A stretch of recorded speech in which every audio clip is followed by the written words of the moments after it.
Your lightning is really great, CIC. Oh, really?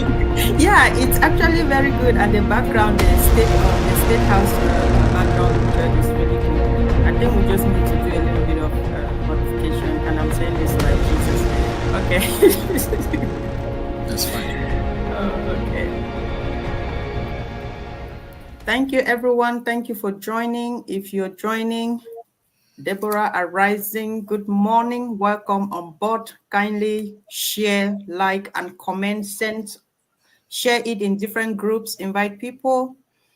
Yeah, place day, Comrade Samba, always present. Woman of God, your place of a day. Please push on your WhatsApp groups, Facebook pages, and let us start. We'll be starting in the next 2 minutes.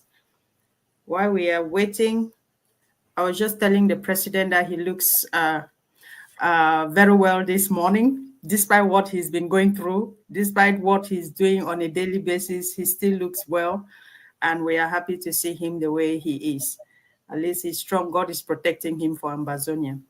Amen. Yeah.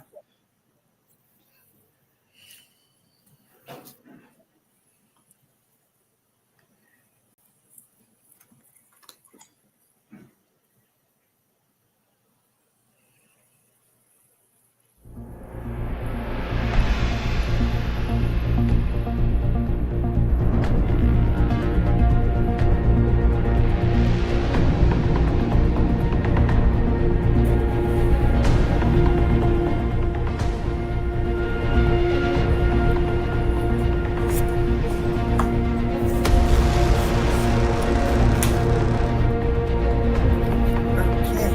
Mr. President, I think I don't want to waste your time because I know you're a very busy person. We're just going to go ahead and they will join us whenever they are ready. So thank you very much once again. Okay, ladies and gentlemen, thank you very much once again for joining us today in the studio. Welcome back to this very important and unique conversation with the leader of our War of Liberation. Today, we are honored to have, sometimes we think that we already know him so much that we fail to introduce him properly. But I just want to be honored, give us the privilege to know who he is again. So we are honored to bring to you this unique and insightful individual, the one and only person who has stood strong, who has been steadfast, who has not blinked over the years. Movements have come and gone, leaders have come and gone, but he stands like a rock in the middle of the sea because he believes that there is nothing that can pull him down. The only thing that will give him rest will be the liberation of Ambazonia. So in this exclusive one-on-one interview, we are going to deal with a lot of things. We will be discussing on the Public Order Act, the Resident Permit Act, the Ambazonia Independent Manifesto, the Prohibition Order on the sale of land in Ambazonia, the Yellow Taxi Color, the Liberation Tax, strategic international collaboration with other countries, and many more. So, ladies and gentlemen, I am so delighted to bring to you the forerunner, the freedom fighter for Ambazonian freedom, Dr. Cho Lucas Ayaba, who has over the years dedicated his life, sacrificed his family, sacrificed everything to be sure that Ambazonia is liberated, and on a daily basis, he doesn't rest. As you can hear, even in his voice when he will be talking, you can see that he's so stressed up, but because he wants to see Ambazonia liberated, he is not giving up. So, Mr. President, thank you very much for joining me this afternoon, this evening, this morning to speak to your people. Thanks a lot. Thanks, PS, for all the accolades and for the warm welcome. Thanks a lot. You're welcome, Mr. President. If we want to welcome you on a daily basis, we will never lack words to welcome you with because your daily sacrifices are enough to be up words to describe who you are. You've never blinked and you've encouraged many of us to stand strong. And we are happy that you're pulling us along. And at the end of this journey, we will all sit down one day and say, we did it. And this is the journey that we took. These are the parts that we actually took during this liberation struggle. But once again, ladies and gentlemen, thank you again. And I said we have so much to cover, but we will cover it in a chronological order. Well, some we might go out and come back in, but I would like us to start with the independence, the Ambazonia Independence Manifesto, the executive order on the sale of land in Ambazonia, the residency permit, the Public Order Act, the liberation tax, the yellow taxi color in Ambazonia, and of course, internationalization and the way forward for the Ambazonian liberation. Before I go into the questions on all of these topics that I have mentioned, Mr. President, I first of all want us to have a little conversation on what you've been doing in the past years. I remember that last year you took it upon yourself. I said in my introduction that leaders have come and left, movements have come and gone, but you are like a rock in the middle of the sea that is not moving. And you, you have been so consistent that you've shocked the minds of everybody. You've shocked the minds of Ambazonians. Even the international community is confused. You know, when they said before that there are 2 chips of sugar that are dropped in the basin and that will be melting soon, and you said, die, we die here, I'm going nowhere, you're not melting. You said, Chang, I am going nowhere, and you've been there. The water has dried up. They added water. Water is coming, is dried up, but you sit there and you're staring at them. And so, Mr. President, I remember last year you took it upon yourself to speak to Ambazonians state by state. You went into their cultures. You brought out the beauty of that culture, that state, the resources that those states they have, what the elite of those states, the history of those states, the fighters that were in that state. You brought out so many things to sell the Ambazonian culture to the people who did not even know about their own cultures. Yes. And you took your time such that we all got educated via this state-by-state address, because the things you brought out during that time, none of us, of course, our history has been distorted over the years, but you brought us the raw and undiluted history of these respective states.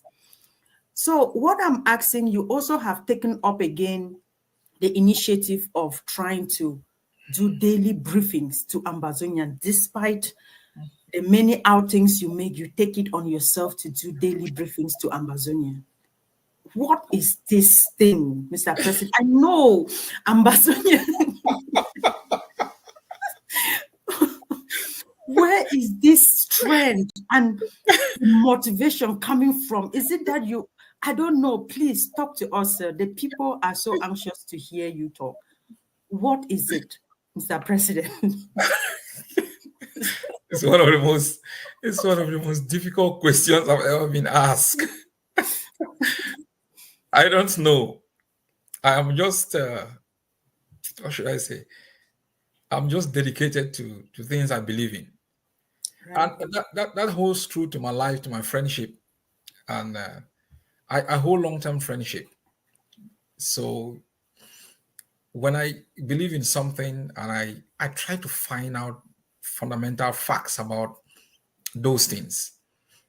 And when I'm committed to altering, especially people's lives, I do so.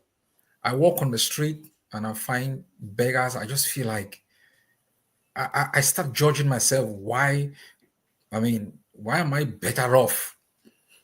And so I believe the Ambazonian people have been deceived. They have been traumatized.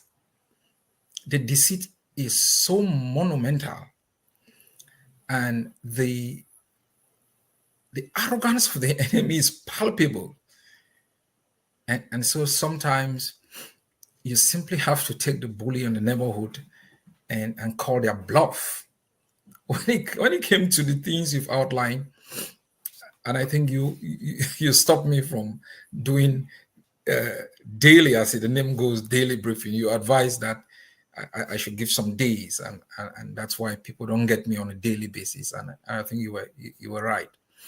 Um, you come to realize that we are the strategy of the enemy has been to look at Fako on Dian and say, well, this is where the resources are concentrated, because the enemy has gone along the kind of colonial lines of argument, thinking that the resources of today is only in oil. And they use these tactics of deception to fuel an anti-state kind of agenda from the states that believe they have wealth. States that are projected as wealthy become somehow entitled and believe in the propaganda of the enemy. So I wanted to make other states to say, no, we aren't broke, that we are equally rich. And that would inspire them not only to stand for their state, but it will create some sense of respect for themselves with respect to the other states. For me, it was also a learning journey. I'm fighting, I'm leading, but I read on a daily basis to know my country, to understand the cultures of others, to use that knowledge to overcome certain barriers, certain. I think you are aware that different nationalisms within Ambazonia have been denigrated. If you came from Pinyin, you were denigrated. You came from Bafut, you were called Seven Kata. It was a denigration, instead of seeing that connotation as a name or connotation of power and empowerment. If you came from Kwakwa, you were given certain names. I just wanted to educate Ambazonians to believe in themselves, to embrace their culture, and that embrace will begin their own personal liberation from the deception of the enemy. Okay.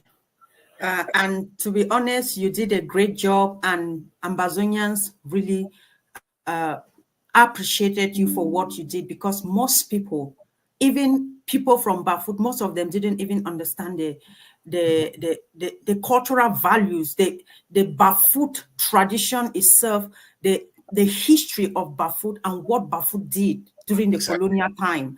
Exactly. And so you brought up, you gave us that undiluted education. And but still, despite these sacrifices that you're making, Mr. President, we still had people on the social media saying, oh, you're doing all of these daily briefings, or you were trying to speak to the people in their local dialect. Because I remember you could greet people you could say one or two words in all of these local dialect of these states. And people, instead of appreciating this sacrifice, this enormous sacrifice, because others are sleeping, having their daily lives going on, but you are in the studio studying, reading the history of Ambazonia, educating our people. But they come up to say you're trying to posture yourself to gain the people's law and try to project yourself. You're just trying to gain sympathy for people to like you, to become the leader of the Ambazonian liberation. What do you have to say to these people? Because it's still mind-blowing for people to even still think like that in this day and age during this revolution. No, it's normal, and you should pray for them. Trust me. They need your sympathy rather than your rebuke. What I've realized in the notion of servitude and even imprisonment, you become accustomed to the narrative that the enemy, or the price tag that the enemy has placed on your head, and it becomes very difficult for you to break away from that narrative, because you've adjusted yourself to it. And sometimes those who rise up and gain knowledge, or have access to knowledge, and are able to educate, to ensure liberation, are seen as attempting to stir the enemy for more repression. I remember when I was in Boya, some students thought, I was creating the condition for more repression. And what if the regime gets angry and multiplies the fees instead by 20? I remember in Victoria when we were fighting against the government delegates. One time in Cassava Farm, we were, tossing stones at helicopters, and entire neighborhoods were like, get the hell out of here. You are inviting the helicopter gunships to kill us. So it's a normal mindset of a people who have been oppressed. Knowledge is liberating, and sometimes they are afraid because the status quo is known, is comforting, is predictable. And acquiring knowledge, knowing that you aren't a slave, some people don't like that. As far as posturing, there is nothing to posture for, as you've indicated. I barely sleep. This is war. Meetings upon meetings, 10, 15, 20 from midnight every time. And you have to be awake. You have to monitor the forces. You have to understand the enemy. There is no pay, and you lose money on a daily basis. Nobody postures for this kind of, this kind of an endeavor. As far as to be loved, I think Amazonians love me. Amazonians believe in me. Amazonians like what I'm doing. They have been manipulated, they have been hijacked, they have been attacked. And I think I do it from an altruistic perspective. I don't expect anything. I don't want to become anything. I just, like every Amazonian, want to be free. And that's what we all should be focused in getting. Perfect. Thank you very much, Mr. President. Like you said, Ambazonians love you, and Ambazonians are so grateful to have a leader like yourself, because you bring yourself to that level where an ordinary Ambazonian will pick up their phone and call you and complain to you about certain things happening in their own private lives. And you are there patiently enough listening and then providing solution. And that is something that most leaders do not have.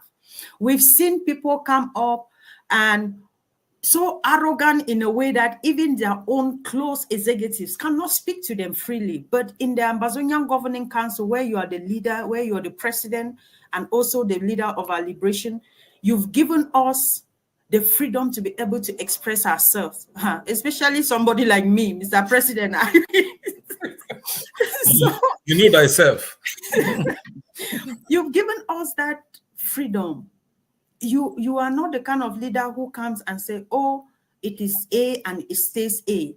You have a team in the A GovC that say, oh no, Mr. President, this is not the Ambazonia we want to be. I like the fact they'll always remind you that no, we are coming from this system, we will not go back into this system. And this is what we are looking for in a leader that listens to his people, a leader that understand the pain of the people and provide solution to those the challenges that the people are having. And we are so grateful to have you. Those who think that you are not the leader for Ambazonia, I feel sorry for them, because by all means, they're just looking for ways to come back. No, those people, our arms are open. Those people pray for me more than you think. I'm telling you, we were making the joke the other day. When just like a joke, somebody said, Chris Anu had that I'm dead. And he said, oh my God, we are finished. So recall when the news came out that I've been arrested. The first person who called me was Compassion. He called and he was panicking. So they love me. They don't, you see, they don't simply understand how they can accept that one of theirs, could be so dedicated for altruistic purposes. And I think on a daily basis, our work, our dedication and continuous progress that we'll make will open most of their eyes.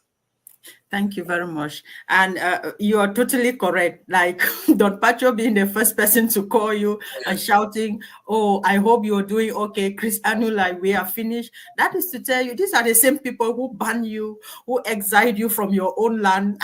So we are grateful, Mr. President, for what you're doing. So I just wanted you to know that we truly love and appreciate you. If we don't say these things to you sometime in our own groups, I want to say it on air so that it should go down in record. Let Ambazonians know that, let Ambazonians be proud to have a leader like you, the one that has stood with them through thick and thin. And you have promised them freedom. And I know for a fact that freedom you will give to them. So thank you very much, Mr. President. And okay, let's get down to other matters. So, Mr. President, we have been looking at, like I said, we'll start off with the Ambazonia Independence Manifesto. But I wanted to read out something in the manifesto before I come into some questions for you, Mr. President. because when I went through this manifesto, it is so rich. I was just reading and smiling. I'm like, oh my God, Ambazonia got it all. AGOVC, they have it all within the organization to pull all of this. But what I wanted to just pick out is the beauty of the manifesto, the project in itself. Like I always hear Eduk Seg who said this is the sovereign project for Ambazonia. And when you read this, you can truly say for a fact that it is indeed the sovereign project. So here it says that the manifesto is divided into three parts, and I love the way it's covered. So I'll just read it for the audience to just have a brief understanding of what this manifesto is about before I come into asking you questions for more clarity, Mr. President. So it says, it is divided in three parts. So, but what does it say? It says what we have suffered. He said in this section, this section would detail various forms of oppression, injustices inflicted upon the Ambazonian people by La République du Cameroon. It highlights the illegal occupation, the political subjugation, economic exploitation, cultural assimilation, and human rights violations perpetrated against Ambazonia. Then the historical context provided underscores the legitimacy of Ambazonian struggle for independence. And it goes further to say our right to life, liberty, and happiness. In this section asserts the inherent right of Ambazonian people to freedom, sovereignty, self-governance, and it invokes international law and resolutions such as the United Nations General Assembly Resolution 1514, which affirms the right of all people to self-determination. The declaration emphasizes that Ambazonian people have a natural and inalienable right to establish their sovereign state free from occupation and tyranny of La République du Cameroon. And so what is our vision? It says, finally, the section outlines the founding principles and vision for an independent Ambazonia. It details the purpose, system of governance based on democratic traditionalism, republicanism, distributive federalism, and national unity. The manifesto envisioned the society founded on the pillar of freedom, the rule of law, peace, and the just common good. This is beautiful. And this is just part of, this is how beautiful this has been structured, Mr. President. So before I come to ask you questions on this, what do you have to say in general terms about this manifesto before I pick out specific questions to ask you on this issue of the independent manifesto, Mr. President? First, what is a manifesto? It's very important for people to understand what a manifesto is. And we've been fighting this struggle. People have been making several arguments. The strategies we've been putting in place, the declarations we have been making, people have somehow believed they were conjectures or they were simply being conjured. They were rooted in historical facts. They were rooted in a vision. So we've captured all of these declarations, statements of facts, practices, customs, and we've put them in what I call the declaration of principles or the aims that underscore the reason for which we fight. Right. And as you've laid out, that is in three sections, it's very important. The struggle has been based simply on section 1, what we fight against. And so in building this manifesto, we simply want to take the people beyond what you fight against to start understanding what you are gaining, what you are going to gain if you succeed in this war.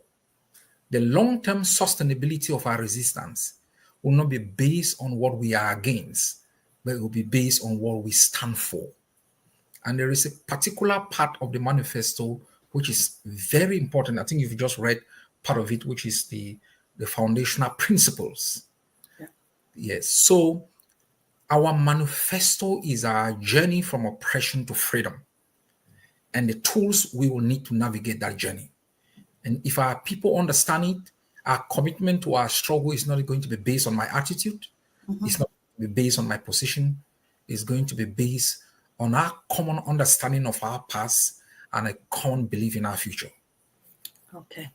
Thank you very much, Mr. President. You've literally captured almost all the questions I'd hoped to ask, but I will stay in for the purpose of clarity so that some people who maybe didn't catch the start of your explanation can really have a detailed understanding on this. So I know you've said that this is how we hope to govern Ambazonia as it has been spelled out in the manifesto. But then, what inspired the creation of this independent manifesto? And these key principles and their key principles and objective, what actually brought the inspiration? Is it what La Republique has done to us? Is it after studying governance of different countries, or is it just the dream Ambazonia that you have always hoped for? And so what was really the inspiration behind this, its key principles and objectives, Mr. President? All of the things that you have just said, all Right. of the things, there is an assumption, a reductionist assumption, that situates Ambazonian opposition to injustice and oppression to the last 60 years. And that reductionist assumption undermines what I have stated in the past few weeks of Ambazonian resistance to oppression and injustice more than 100 years ago. And I have argued that our struggle in the last 7 years is just a phase or a reflection of our resistance in the past 123 years under different foreign dominions. So our struggle is not simply about an opposition to Cameroon, hate for Cameroon. It's a reflection of our fundamental opposition to foreign rule, foreign domination, and deprivation. That's number one. The second issue is the Ambazonian in the last 120 years has practiced traditional democratic principles. We have lived in a globalized world where we have strengthened the local in order to compete within the global. And that has been exemplified by the Kuva-Lekenyes, the Abombis, the Asonganis, and other traditional setups that have resisted foreign domination and have shown us how to govern societies based on customs and practices. Right. So there is a corpus of principles and norms and values that we can tap from to understand the Ambazonian democratic space.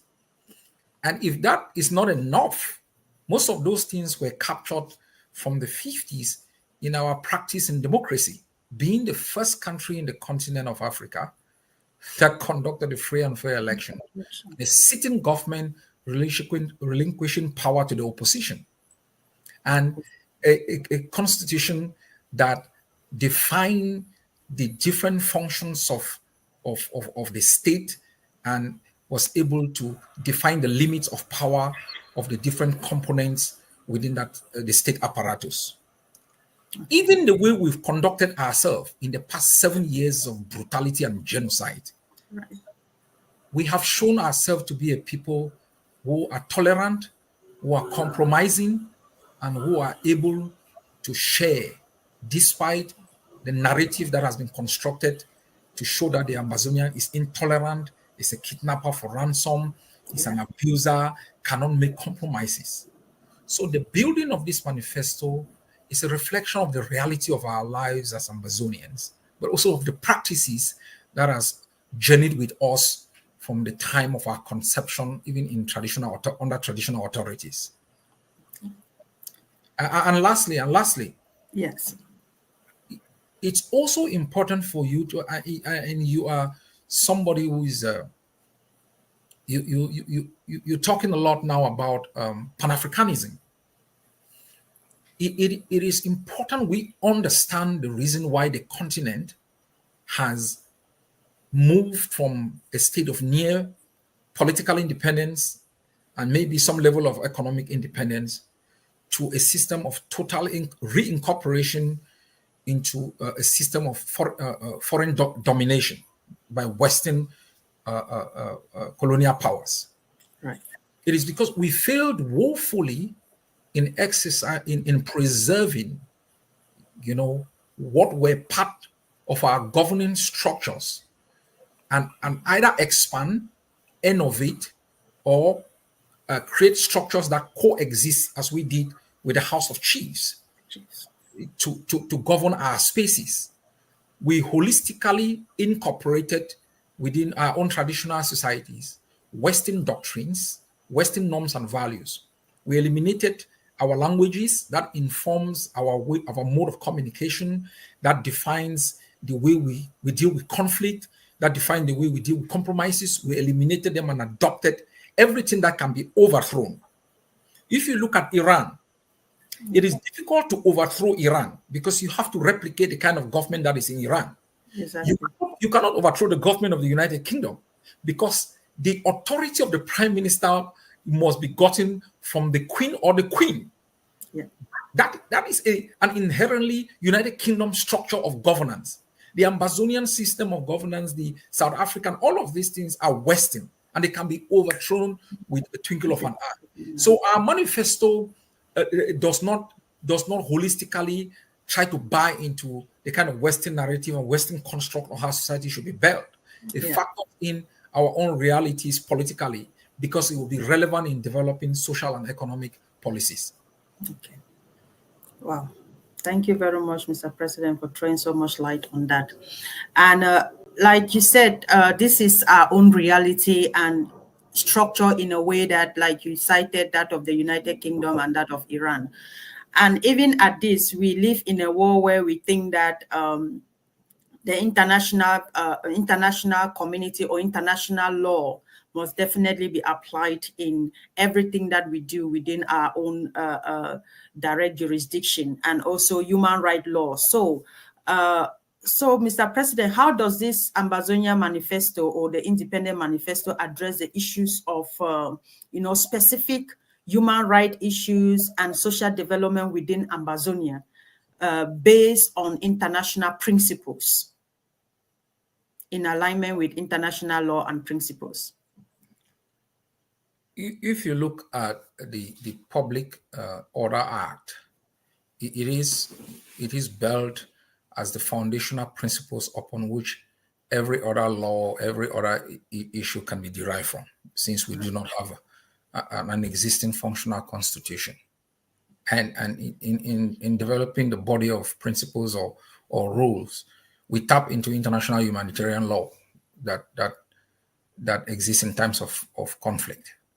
So that's number one. So domestic laws, and they do not exist in a vacuum. They do not exist in isolation to international rules, because international rules is also derived from domestic practices. That's number one. Number two, international law has its place. It has its place. International law, for it to be invoked within Ambazonia, we have to become part of that particular treaty. It has to be incorporated within the Ambazonian constitution so that it can be invoked and implemented domestically.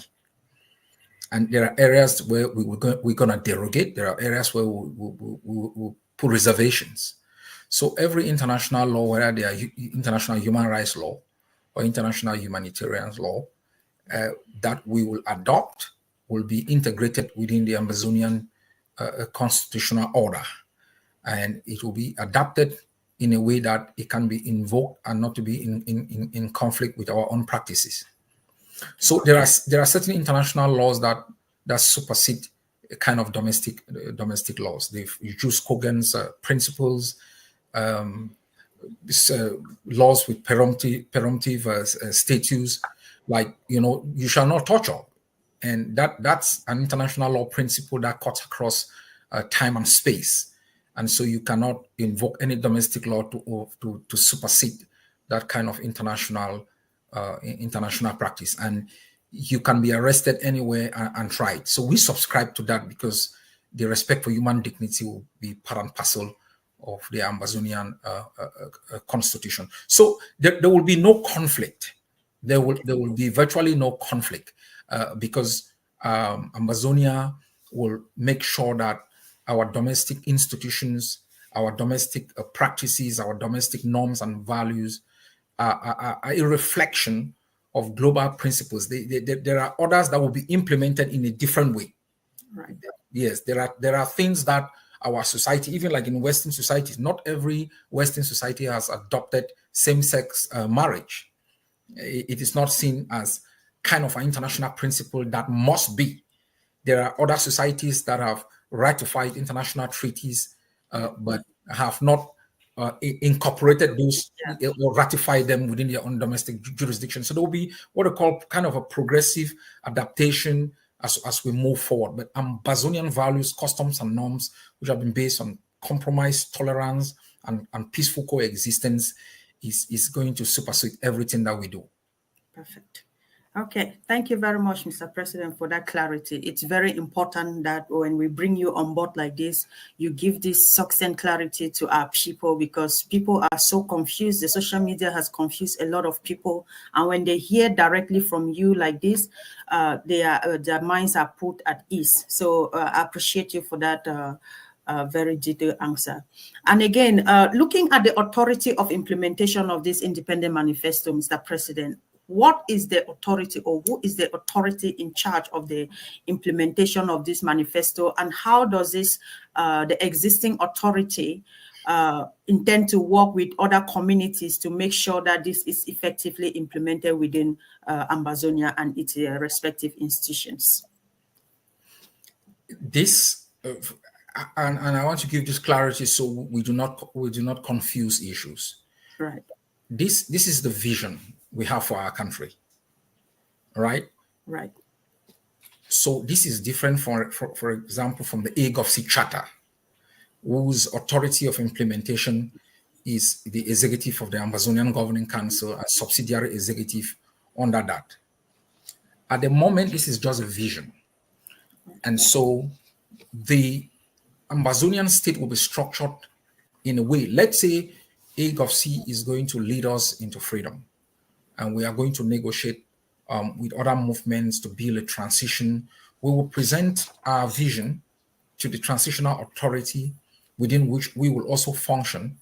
And surely, because this has been a well thought out manifesto to be adopted as governing principles. So if we we talk in part 3 about, I think you read that there, it's the vision, democratic traditionalism, and distributive federalism. Yeah. All right. Let's take distributive federalism, that power will be distributed between the federal structure and the state organs. And so the authority of implementation will be at both the federal and the state level. And beyond the state level, we are going to have other local authorities that will be implementing different aspects of this vision that will be reflected within the constitution and practices and policies of any government that will be in Boya.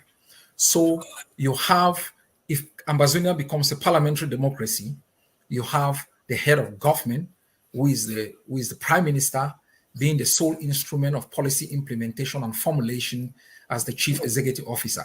You also have maybe the president, who is simply the custodian of Amazonian nationalism reflected in the Amazonian constitution, who has limited powers, maybe to give assent to the prime minister or to oversee certain aspects that will be defined in the constitution.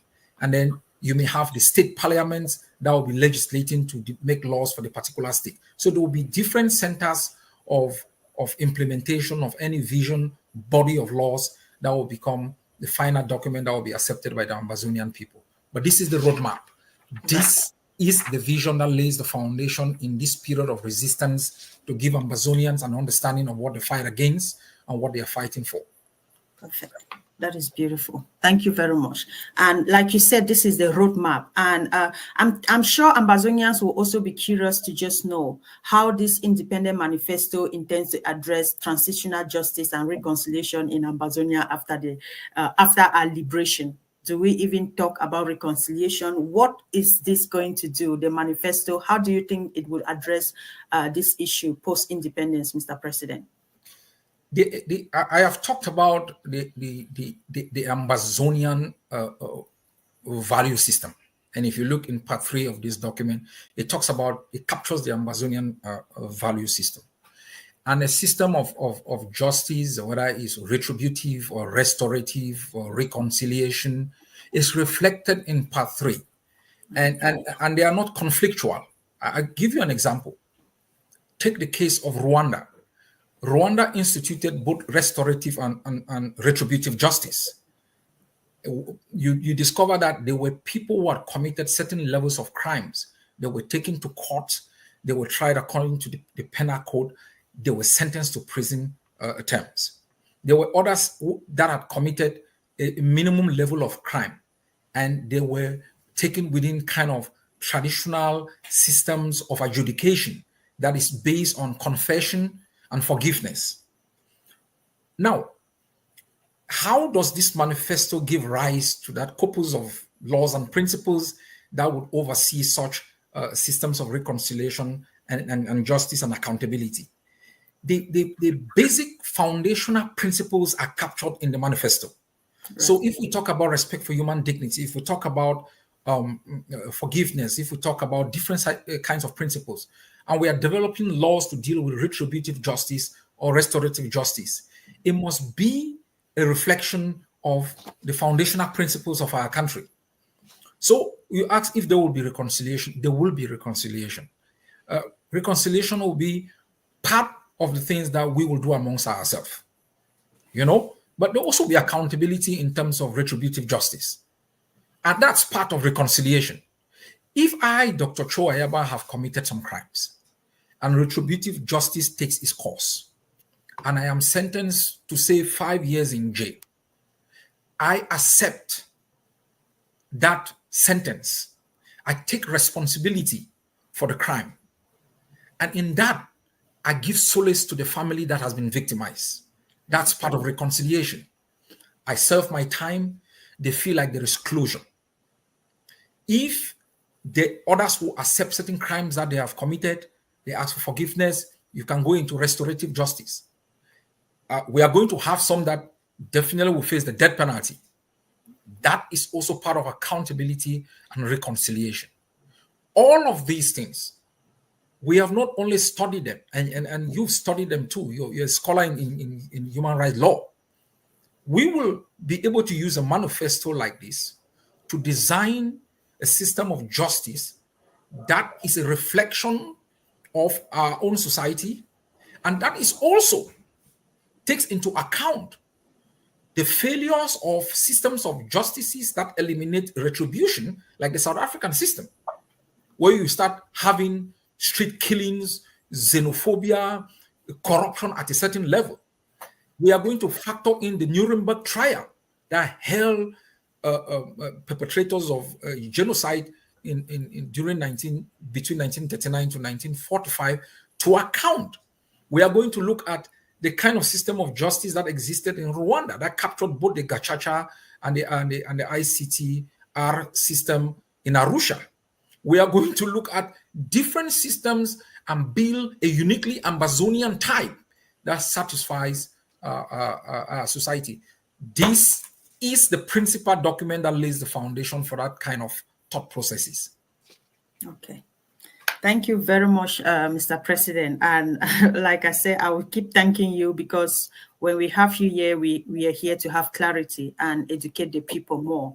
And you are very good at giving a detailed explanation to things and educating our people on issues that they are unaware of. And we learn from you every day, sitting right here As I'm talking to you, I'm also taking note. I'm also watching some people on the comment section saying we are taking notes, which means that if a conversation or a discussion is not that important, nobody will pick up their pen and paper to put down note. So thank you very much on that.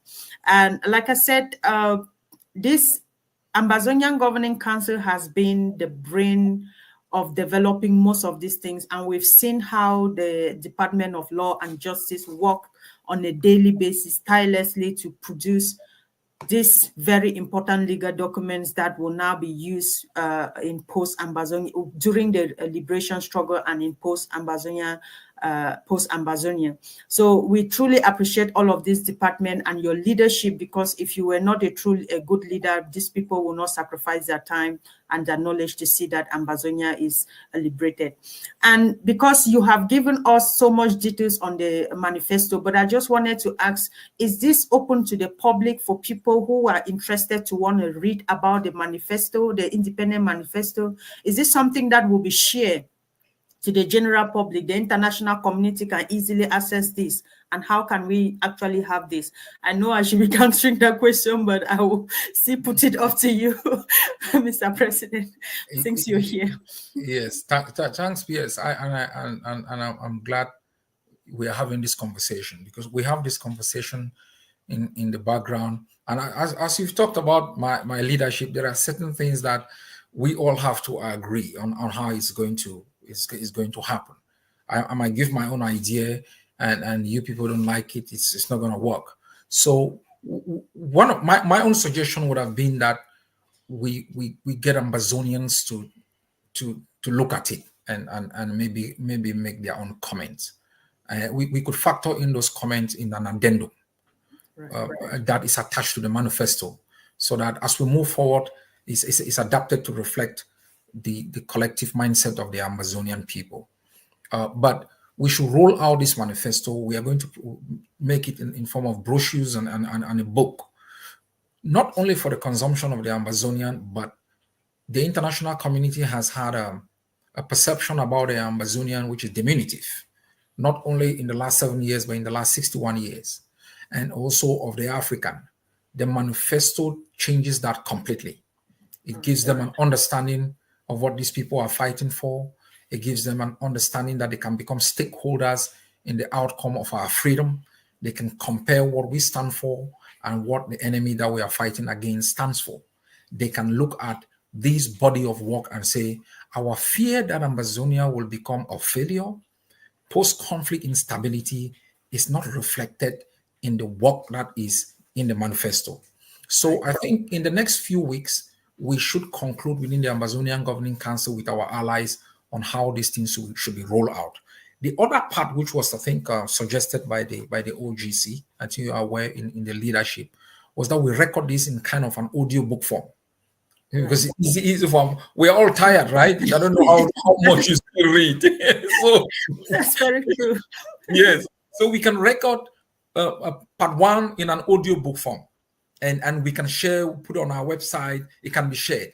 Record part two. So let's have that conversation, which is a beautiful idea, Mr. President. Yeah. It's a beautiful idea, because while you're driving to drop a kid in school or pick up a kid, or you're going traveling, for people drive in America for 5 hours to attend an event or do things. During those 5 hours, you're developing your mind, you're building yourself with the history of Ambazonia, what is there for Ambazonia, and you're educating yourself, so that when you sit out there, people are talking, you know exactly when you're talking from a place of knowledge and a place of authority to people. I think it's a brilliant idea, and like you said, and this is the beauty about your leadership, because you give room for all of these suggestions to come up, and then we deliberate on them and we come up with a solution. And whatever solution we've always come up with, it has always been for nothing but for the greater good of Ambazonia, never the Ambazonian Governing Council or the leader or you as the president. It has always been for Ambazonia, and we truly love and appreciate you for that openness and the ability for people to function properly, not feel intimidated to function. And So moving forward, Mr. President, I said we're going to take on the next hot topic on the agenda, which is, Would you just mind? Let me have 1 minute to to please, to please, summarize on the please, sir. manifesto, because I took down some notes and I think you started it clearly well. Let me just say a few words so people can have a bigger understanding. You Right, you captured the first part. The right, first part of the manifesto is very important. It's what we have suffered, because sometimes it becomes the basis for the right to external self-determination. When a government is instituted and cannot protect the right of a people, those people have a right to self-determination. yes, So what have we suffered? It talks about matters of political status, right, the dismantling of our political institutions, the abuse of our independence, of our institutions, and things like that. Matters of law and justice. It even it dismantled our own laws. Yes, our practices, our norms, and those things are important for peaceful coexistence of people and determining the extent to which structures can govern. Matters of our economy, yeah, the economic institutions are the foundation for the creation of world, peace, stability, growth, and stuff. La Republic totally destroyed everything to make us dependent. Matters of education, social and cultural rights, those things are critical in knowing ourselves and believing in ourselves, working for ourselves and our community. Those are the things that will suffer. Part two, our right to sovereignty, life, liberty, prosperity, and happiness. right, To be a state, you must have, there are two basically kind of stuff. You have to have a people, and then yeah, you have a territory, and that territory must have international borders. It basically reflects all of these things. It talks about the Amazonian territory, the the borders, 1913 Anglo-German treaty. It talks about the 1919 Milner Simon Simon agreement, agreement, and it also reflects what are the body of laws that give us our right to existence as independent state. You read in your resolution 1514 paragraph 14, 15, yeah, yes, of 1960, all peoples have a right to existence and to self-determination. That's also reflected in the Article 1 of the ICPRC, in the International Covenant on Economic and Social Rights. It reflected also in the Charter of the United Nations. It reflected in Article 20, paragraph 1 to 4 of the African Commission on Human and People's Rights, Article 4 of the African Union Constitutive Act, and also, more importantly, the right of our people. If you look at Communication 266 bar 209, bar 003 209, that declared that we are a people, it also captures the injustices and the part of the things that this manifesto has reflected.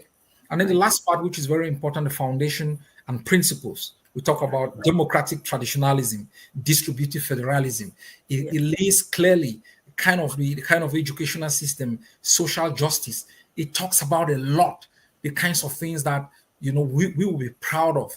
That you can vote, your dignity can be respected, your right to life, liberty, security, to be treated as an equal.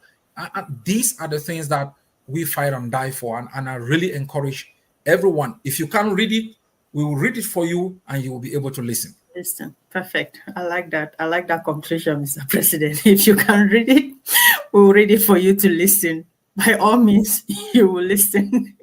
So thank you very much, Mr. President. And I think, like you said, in the coming weeks, there will be final conclusions on this, and we will decide where to have this published, whether on the website or call on Ambazonians to put in their own thoughts, and then we put it as an addendum. And whatever we decide in the coming week, Ambazonians, one thing you can be rest assured of is that you will have this at your disposal, because it is this important to all of us.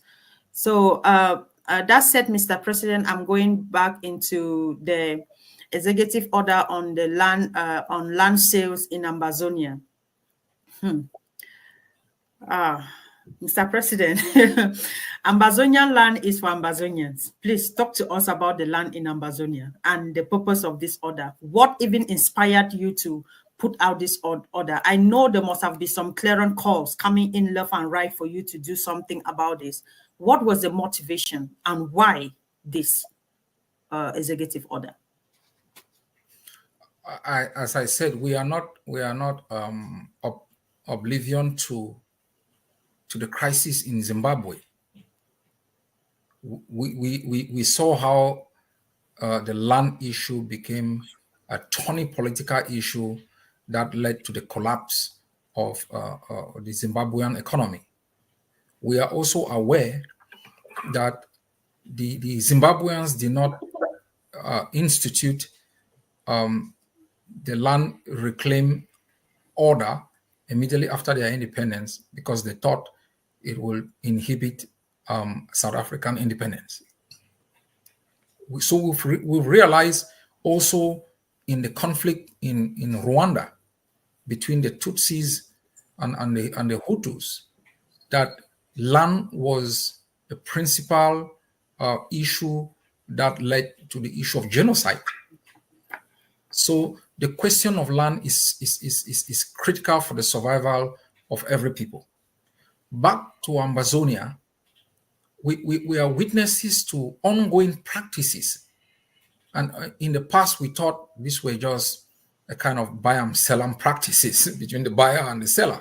Yeah. We came to realize in our history that DOs became agents in fueling tribal conflict and because of land, a conflict between two villages, and elites promise to pay DOs a lot of money.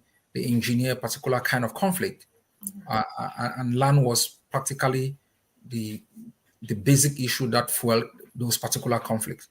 We have also seen large swaths of land being claimed, reclaimed from the CDC and being sold to multiple buyers, mostly Cameroonians, especially in Fako, and entire areas have been occupied by Cameroonians through these practices. We have also seen that because of the terrible economic situation, political repression, and the poverty, many families have resorted to selling lands to Cameroonians as a one-way ticket into exile. We have also seen family conflicts where authorities of La République are brought by powerful family members, and other family members are disenfranchised from their land because of their association with Cameroon authorities. We have seen DOs and SDOs and commanders and governors become intermediaries in the acquisition and sale of land. So, and we are engaged in a war, and they have also sped up this acquisition and sale of land, which will become very problematic. So while we are dealing with a national issue of liberation, we are also dealing with micro issues of conflicts within our society associated with the very land that we are fighting for. So at the end of the day, who is going to own this land? Because at the end of the day in Zimbabwe, the people who fought and died for the land never had access to the rich pieces of real estate that could have given them access to the possibility of agriculture. We still realize that in South Africa, land is in the hands of powerful individuals, rich individuals, and it doesn't give access to the poor. So if we want a stable, independent Ambazonia, we must begin to address the issue of who owns the land in Ambazonia during this period of resistance. So that inspired us to ask the Justice Department of the Ambazonian Governing Council to look into this practice and codify it in a way that forestall the kind of outcome that we are afraid of. Okay. Thank you very much, Mr. President. And I have people sent me some questions, and I will, if you don't mind, I would like to ask you this. Some people are of the opinion that the land is their inherited land given to them by their forefathers or their ancestors. So, by right, they have they have every right to sell it to whoever they please. And so, what do you have to say with this mindset, with people with this kind of mindset? No, Even it's a national security issue. right, You can't be in London and you have a house and a piece of land, you just do whatever you want. Every land in Ambazonia is a national treasure of the Ambazonian people. You own that piece of land. You don't have powers to design, any kind of house in any particular piece of land. You don't have the right to do whatever you want to do with a particular piece of land, especially if it becomes a national security concern that is going to affect the sovereignty and territorial integrity of the state. So that argument is lame and should be dismissed immediately. okay, that's good. I hope Ambazonians, you're listening, and you've heard it from the leader himself. That is a very lame argument, and you should keep it where lame arguments are being kept. It should not come in the books of Ambazonia. And Mr. President, we've also had people have been using the current conflict in Ambazonia to really suppress those that are really in a very weaker position. We've seen, like you mentioned in your opening about the land issue, that individuals are now using their friendship or authority with DOs and other people, colonial DOs even within our territory, to seize land from people with with the pretext that they are owing them certain amounts of money. But this same land was never even used as collateral for them to get this money from people. How do we address these issues that people are now using their high position or connection with other people to, to subject the weaker population of Ambazonia by seizing their lands? Listen, well, that's why I said in one of my briefings that one of my advisors, I think was the education secretary, said we are already running an independent state. And it's a fact. We are adjudicating cases. And we have advised, and I hope the communications department, the law and justice, human rights and humanitarian affairs are listening to me to create a hotline and to provide our people with a hotline through which they can complain. We are dealing with cases, and we are referring those cases to civilian authorities.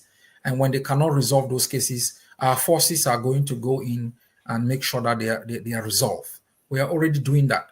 This executive order is also critical, and that's why your office, that speaks for my office, must make sure that our people get this executive order. And I'm grateful that we're having this conversation so they understand the merit. It is not to intrude into people's private stuff, but for people to understand that your private stuff is directly connected to public issues. And we will not tolerate individuals who collaborate with the butchers of our people, using them to oppress and suppress others who are struggling to make a living. And that's why I have frowned at some of the practices of the Fund of Mancon, depriving women of farmland because he wants to pass it over to his cronies. So we are already doing a lot, but we need more education. Now, people need to buy into these things that we are saying because it's for their own long-term benefit. Perfect. Okay. Are you done, Mr. President? Yes. Okay. Perfect. And again, thank you for that, Mr. President. And I'm very happy with the message you sent out when it came regarding the Fund of Mancon on what he's doing to Ambazonian women. Our funds are supposed to protect us.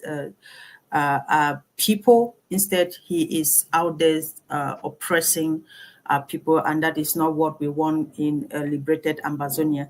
So, Mr. President, you made mention of the act, not you, the act made mention of the fact that any land that is sold by an Ambazonian citizen to La Republic citizen, that land, it is strictly prohibited for any Ambazonian to sell land to any La Republic citizen. And also, what about the lands that have been sold to them in before the enactment of this act, and also they are now occupied by La Republic citizens? Some have built houses, have established businesses.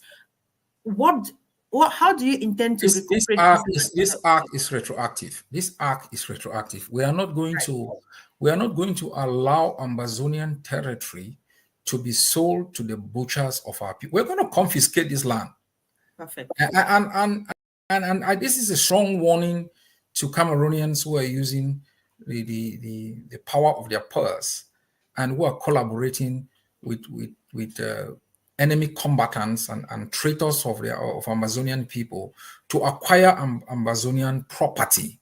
We are going to confiscate those pieces of land, and we are going to use them to build homes for the homeless, people who don't have anything. Perfect. Thank you very much, Mr. President. And also, the act also mentioned the fact that lands, especially that all those occupying lands in areas, reserve areas like the Tiko Airport, the Bisongabang Airstrip, the Nguti Airport, the Bali Airport, that all of this shall be dislodged. So what message these people are now coming out and saying that you have no right, it's their land, they own it, they bought it, and you cannot do anything about it. What message do you have, especially because it mentioned most of this, strategic... and that's what I talked about, national security concerns. Right. So our airport is a national security issue. And you don't want your enemy having a prime estate overseeing your airport. They are Amazonian national reserves. These people have bought land around these national reserves. They're even undermining, the environmental protection in these reserves. They've been using their presence there to facilitate the deforestation in Amazonia. We are going to confiscate all these pieces of prime estate, and it's going to become state property, especially around these critical infrastructures, which are areas of national security for the protection of the Amazonian state. We are doing this early enough, so even these Cameroonians should begin to sell the lands back. And for all those who are enabling these practices, they are doing the same. Our land was taken over by these people, and leaders just sat there and facilitated, the total collapse of our institutions. And we are 60 years into practices of murder and rape, and we don't have any sense of pride and dignity and the protection of our own culture. We're just marketing the land to them. So what is it that we are not going to sell? Our soul? I mean, Amazonians, you want to sell everything. You sell your land, and then you come and hide in little spaces in other people's country. So these practices must be stopped.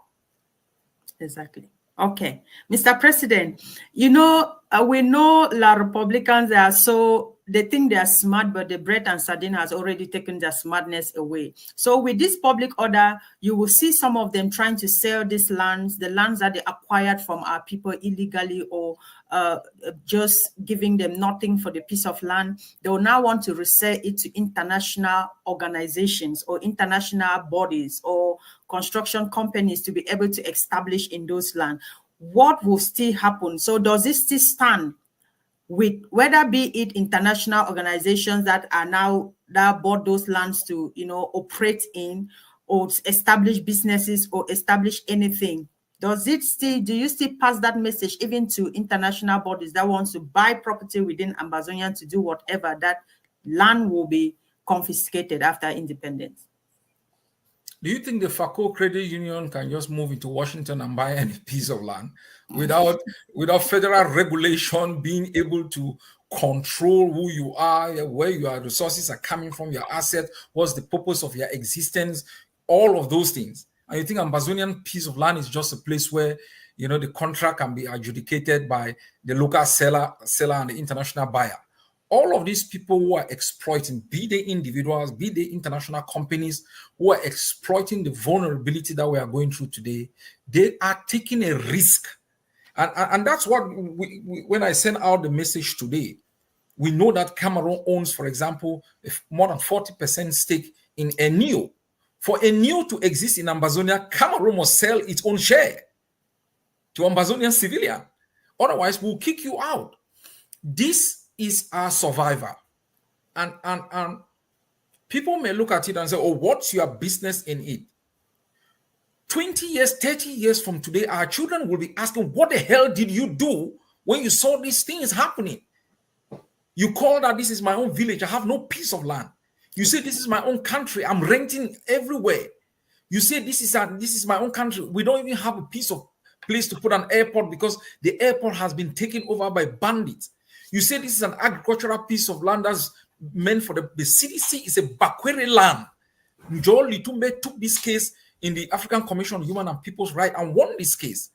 Bandits and thugs have been violating that ruling and selling this piece of land to the enemy.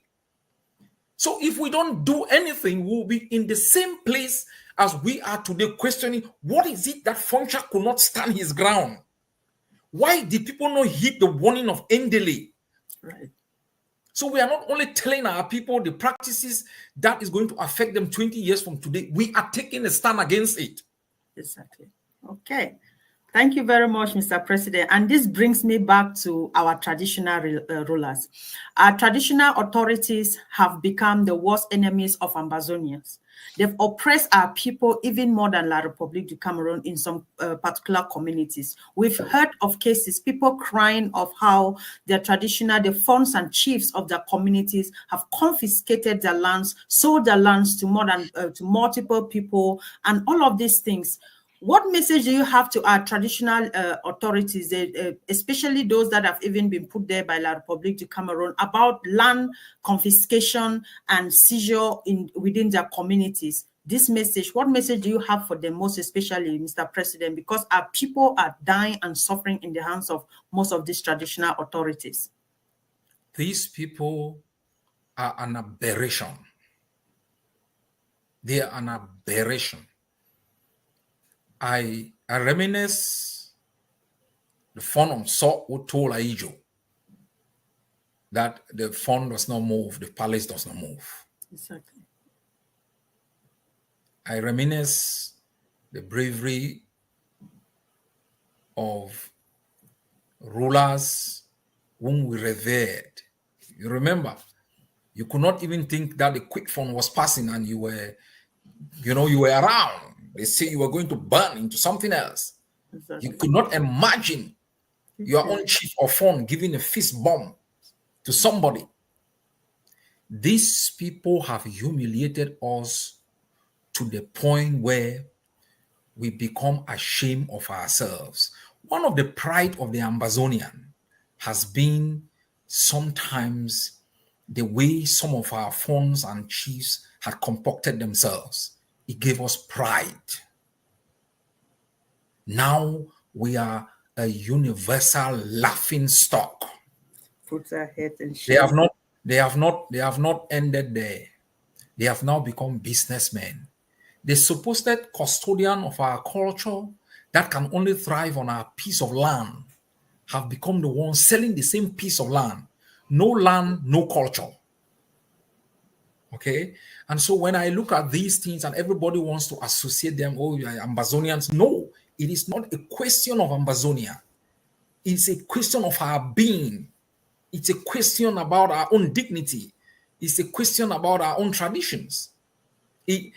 Whether Ambazonia or no Ambazonia, every people will strive to protect their culture. So if you have chiefs becoming mediators and intermediaries and facilitators to the wholesale mortgage of our piece of land, what kind of advice do you want me to give them? And that's why Ambazonians need to be educated, to take a stand, to speak out. And we are going to use the forces against them. We are going to use the forces against them. I have always said this. We are running a very difficult war. They laugh at us. They make a mockery of us. When John Frundi was in the barrack, that's when he realized that noise that he was making out there had its limit. That's right. When this lunatic Mundi was picked up, and I watched her on the video, and I looked at her face, and I look at the demonstration of power and invincibility that they showed when they are out there, you really know that all this noise that they are making, all these things that they are doing, when they will fall into our hands, and that possibility is there. Every day I get up, I'm trying to arrest these people. And we will set an example. And it's not because we hate them, but because, like your question, we cannot understand why in the 21st century, 2024, we are still so backward in certain practices. We give away everything without blinking. We give away our name. We embrace their anthem. We embrace their flag. We give away our land. We take them into our palaces. We give them our children. We turn our girls into their house girls. We turn our boys into everything. We give it up until we have come and said no. And what I tell you is this: even if we don't succeed, we will lay the foundation for the next generation to have something to work on, because we don't have anything we are working on. Perfect. Thank you, Mr. President. And again, a very last question before I allow you to summarize everything on this land issue. Ambazonia has become so diversified. We have nationals of La République du Cameroon in Ambazonia. We also have Nigerians in Ambazonia. We also have Biafrans in Ambazonia. Even foreign nationals like the Chinese and other people who have bought land and have established themselves in Ambazonia via businesses or building of homes and all of that.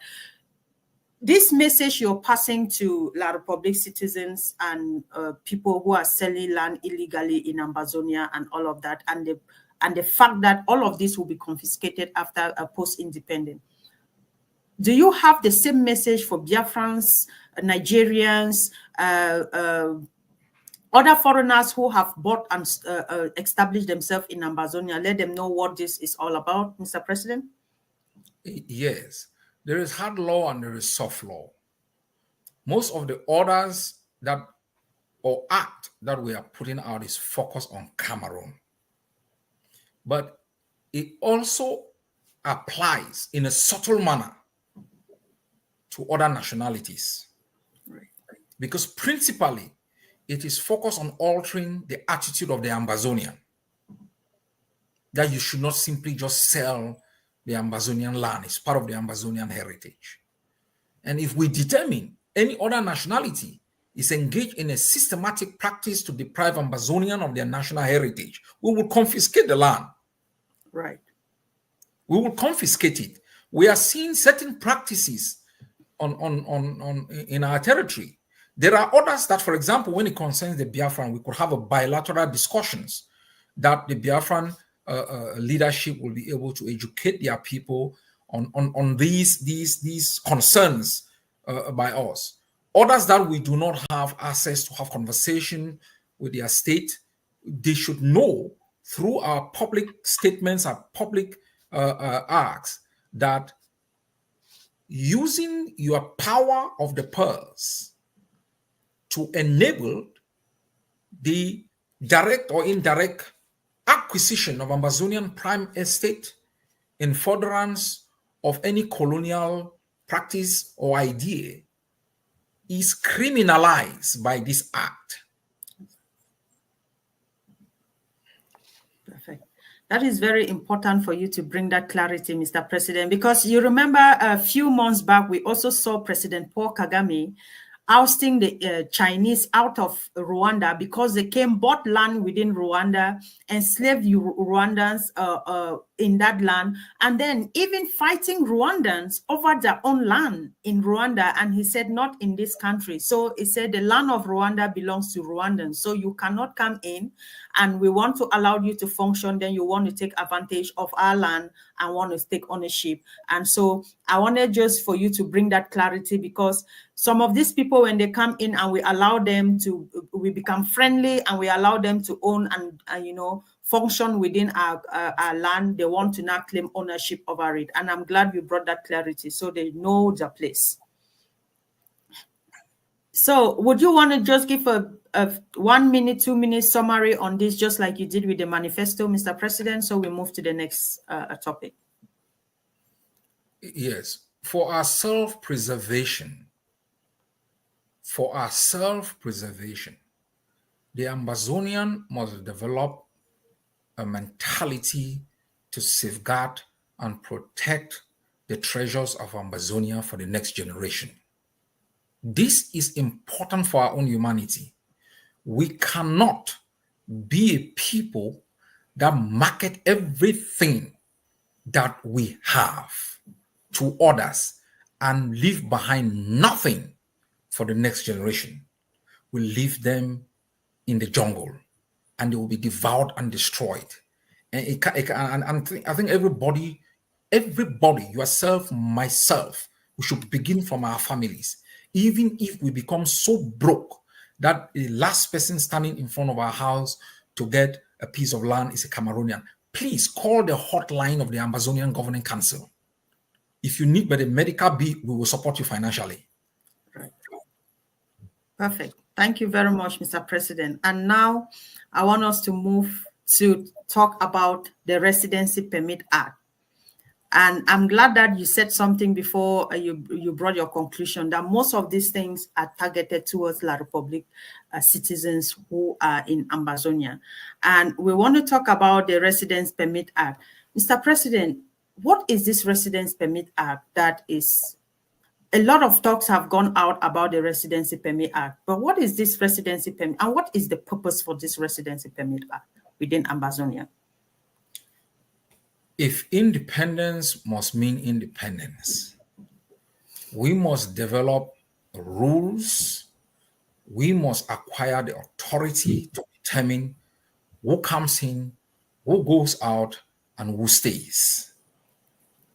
That's normal. The point with Ambazonian is that they fight for independence, but they don't understand what they're fighting for.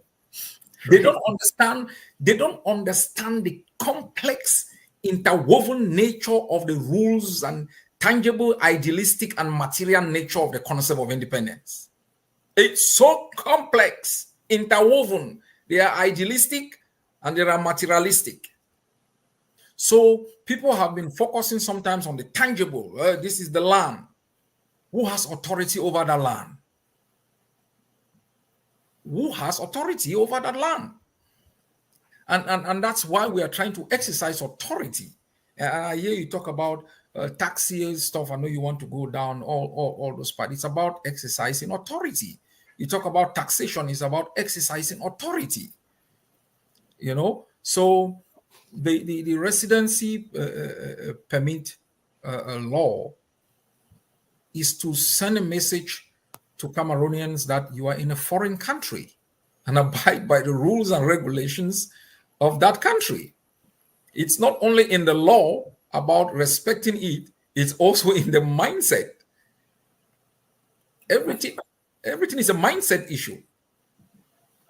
Okay.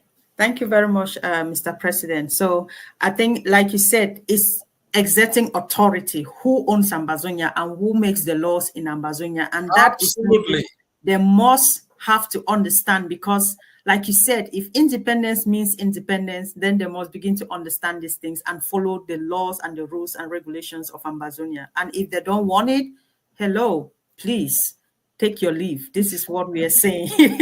So take your leave. We are happy to accommodate you in Ambazonia, but you must abide by the rules and regulations, how it is done in Ambazonia. So a few questions that were sent in for me in terms of this residency permit for you, Mr. President. And so somebody was asking that I should ask you this question, that how would the Residency Permits Act ensure that the application process is accessible to all eligible individuals, especially those in remote and the most interior areas? How would this really work with people in those remote areas, and how do we intend to make sure that it is accessible by all? I can assure you that most Cameroonians have escaped from the remote areas. Perfect. That's number one. The government of the remote areas does not include Cameroonians. That's number one. Number two, I think we've set an example with with the taxation law Right. that they will have access to, and that's why I have not signed it into law for it to be implemented, because the infrastructure for its implementation has to be properly developed. We need to have the card, we need to have the application procedure, we need to have a couple of critical infrastructures that support the implementation of the law. But the first thing we need to do is to begin to remind them that, hey, listen, if you are a Cameroonian, you are going to pay a residence permit. I think that is I'm not quite sure what the law says, but 500,000 for adults, Yeah. and for 300,000 for yes. women and then 100,000 for students. Yes, and as you said it, hello. If you don't pay, so Get the hell out. what do you think? If you where you are, if you don't have residence permit, what do they do? They come and Oh, definitely, Mr. President. This is something that people must understand. There is no way you live in a foreign country where you don't have the right to live in that country, and you are even allowed to stay there. You get deported. It is that simple, Mr. President. It is that simple. You and I, we know this fact, so it cannot be different in Ambazonia. that's it. That's it. It cannot be different. Especially with people that are facilitating and enabling their own country to perpetrate genocide. These people have never raised their finger. They've never protested. You've never seen anybody resign because of the crime. Nothing they have ever done. Nothing. Yeah. Perfect. Thank you very much for that, Mr. President. And again, there were some concerns in the area of eligibility criteria. So people want to know how this would definitely work, how it would, how do we determine eligibility for this residence permit?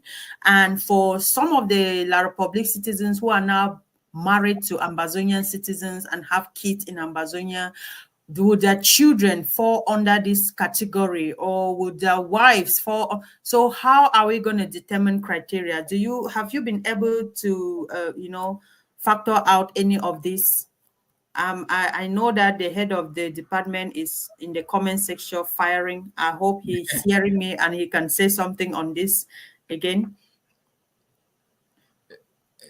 Yes, if the head of department is there, he's going to expatiate on Section 2 of the Public Order Act, Right.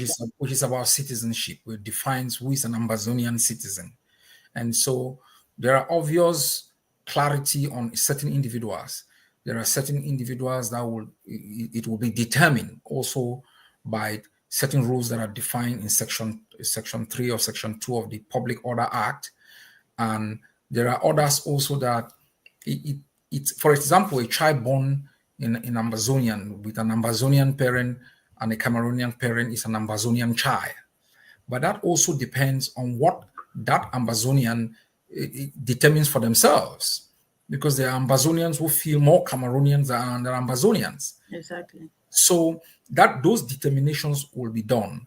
I tell you, it's not difficult, because when we do implementation of the liberation tax, there is a body of rules that defines who is supposed to pay the tax, who is exempted from paying the tax. But there are certain practical decisions that are made on the spot. That you meet an old mama who should pay a tax, and you determine this mama hasn't got anything to eat. How do you expect this mama to pay a tax? So there are those kinds of exemptions that are made on the spot. Right. But there are general rules that define who is an Ambazonian is in Section 2 of the Public Order Act, and the Department of Justice will spell that out clearly so that it is going to help those who are doing implementation. Also, those who apply, you're going to see through the application. Cameroonians will apply. If you are arrested and you've not paid, and you say you are an Ambazonian, our soldiers will have access to determining that by looking at Section 2 of the Public Order Act. Okay. Thank you very much, Mr. President. And I will just come back to our people again, because a lot of Ambazonians have risen and they are of the opinion that, oh, these people have lived in the land for over all their lives. Some came in during the Makiza period. They've established themselves. They are not truly Ambazonians. But we all know, you and I, we know that most of them, when they are in the land, even when they die, they want their corpses to be carried back to their home communities or their home country, to be buried there. That in itself is telling you that this person is just enjoying the benefits of Ambazonia, living in Ambazonia, because Ambazonia is peaceful. It has all the resources that they need to progress their lives. But when it comes to fighting for Ambazonia, they are no longer Ambazonia. But when it comes to benefiting from Ambazonian resources, they are Ambazonians. And when they even die, they choose to be buried in their home country. But still, some of our people are of the opinion that they've lived with us for so many years, so automatically they are Ambazonians. What do you have to say on this, sir? That's why I said the act is very clear on that. Right. There are Ambazonians, there are foreign nationals who were born in Ambazonia before 1961, before 30th of September 1961. There are people that were born in Ambazonia as far back as after September 30th, 1961. There are people who have been resident in Ambazonia for as long as we know.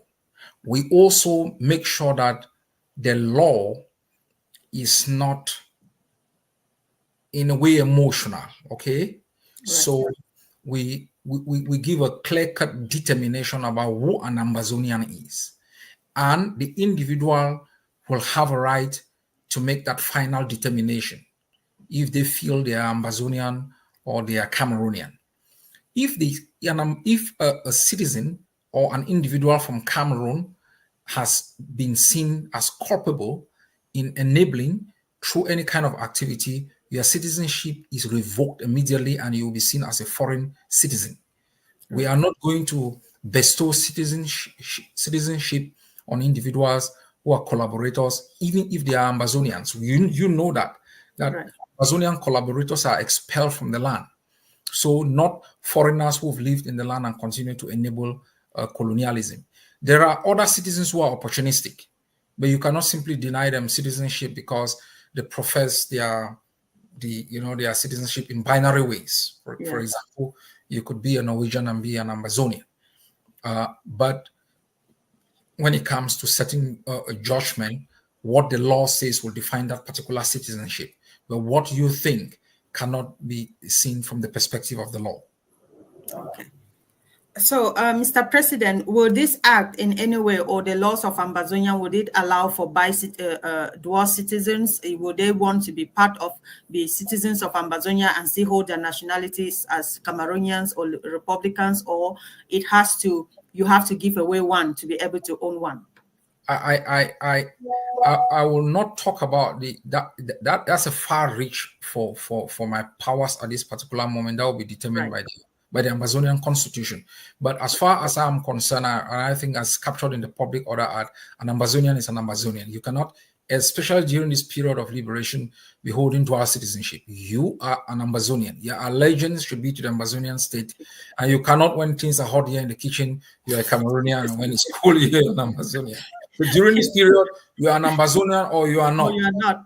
After full independence, the Constitution will be able to determine whether because so many of us are out, and I would think that there will be dual citizenship after independence, because if not, that would disenfranchise millions of Ambazonians who have been expelled from our country.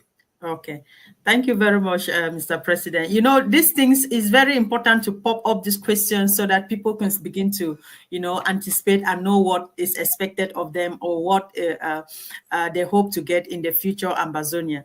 And also, questions came up about the processing time within the time that will be processed. What happened to these people? Do we send them to go and be in their country when we approve they come in?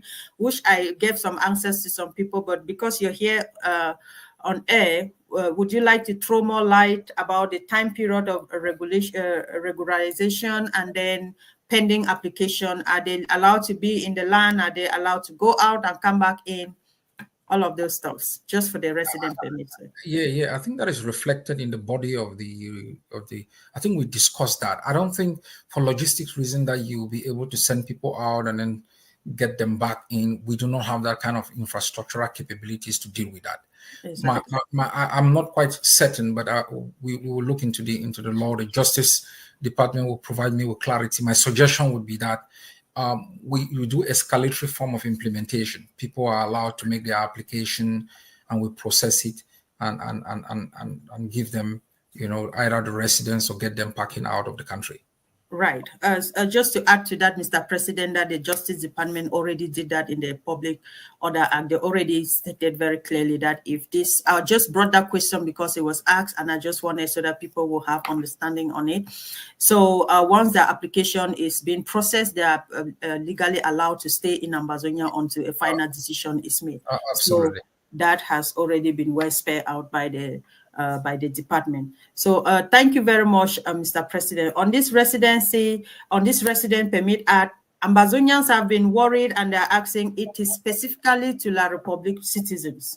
That's correct, right, Mr. President? Yes, there was an argument between my office and the Justice Department. The Justice Department had provided clearly that if it is specifically targeting La Republique citizens, it will violate international law in terms of non-discrimination. And I submitted arguments to the contrary, that by focusing on particular individuals is not violating international practice of non-discrimination. And because in certain places, like we are out here, you are a foreigner and you have different status from a citizen. You have different rights and obligations from a citizen. So it will be focused on the enemy. And you know who that enemy is. Right. Yeah, Cameroonians. Okay. Thank you very much, Mr. President. And also, in terms of the Resident Permit Act, the leader, the head of the department has just submitted a comment on the section which further clarifies what you and I we just said here. And he said they are allowed to resident in Ambazonia. I just put it up on the screen there. I hope you can see it. Yes. So that further brought clarity to that particular point that we raised. And now, Mr. President, I'd like us to move forward.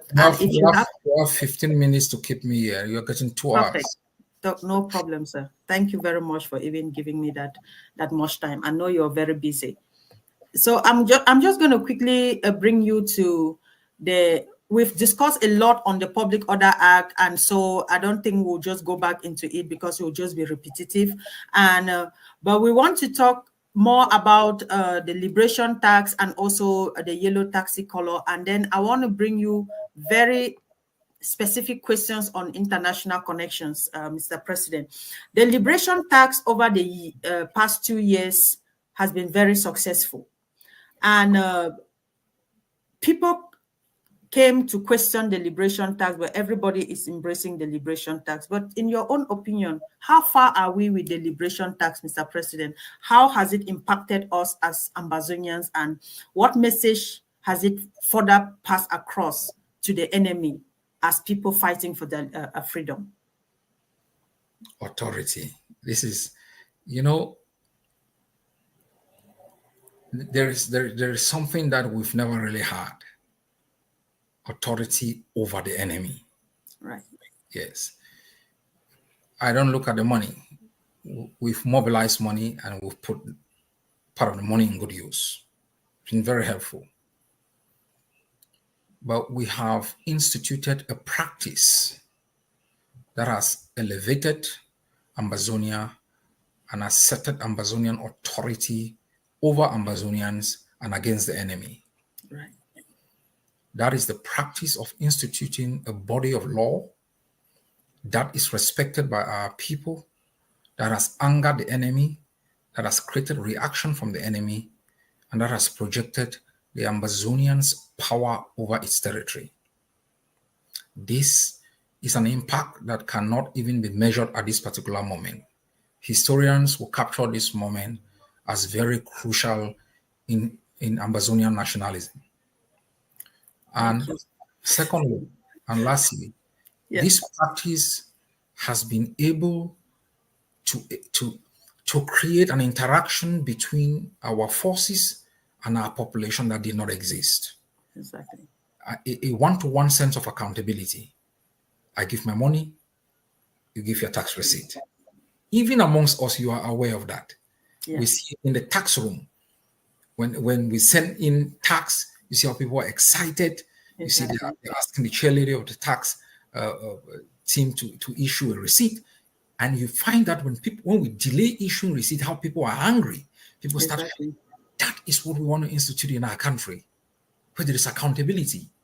And I think, and I really hope that Ambazonians will savor this moment in our struggle. It's going to be something in the future history books of our country. Thank you very much, Mr. President. When you were talking, I was just smiling because it brought a sense of ownership and liberation to our people. You see people paying their liberation taxes, those back home, the same people that some were acclaiming and saying, oh, we are overtaxing our people, we are causing more suffering to our people. People back home are asking when they have to pay, when they're forgotten that the time they are Yes. supposed to pay that 10,000 is for the whole year, and that 3,000 is for the whole year. They're still asking, when next am I paying, forgetting that they've already paid for the whole year. That is how much they are really interested in contributing to the liberation of their homeland. And a lot of them use their tax receipt as proof, and they still use it as a laissez-passer too. We've heard stories of women presenting their tax receipt to La Republique military, Yes. telling them this is my ID card. And they said, no, that one is Ambazonian ID card, not Cameroon ID card. We want Cameroon ID card. So it has been a very successful journey, Mr. President, and we cannot thank you enough for bringing up this very, intuitive policy that has helped shape Ambazonians, has made people to be part of the revolution, own their own liberation, participate in fostering the liberation of their own country. And this is the same thing that has come up with the yellow taxi color. We've seen a lot of success. We have a lot of success stories with the liberation tax. But the taxi colors, we have drummed it over the past 2 months. Mr. President, from your own evaluation, what do you think? How successful One can... moment. Just give me a moment. No problem, sir. Bring down my charger from the living room, please.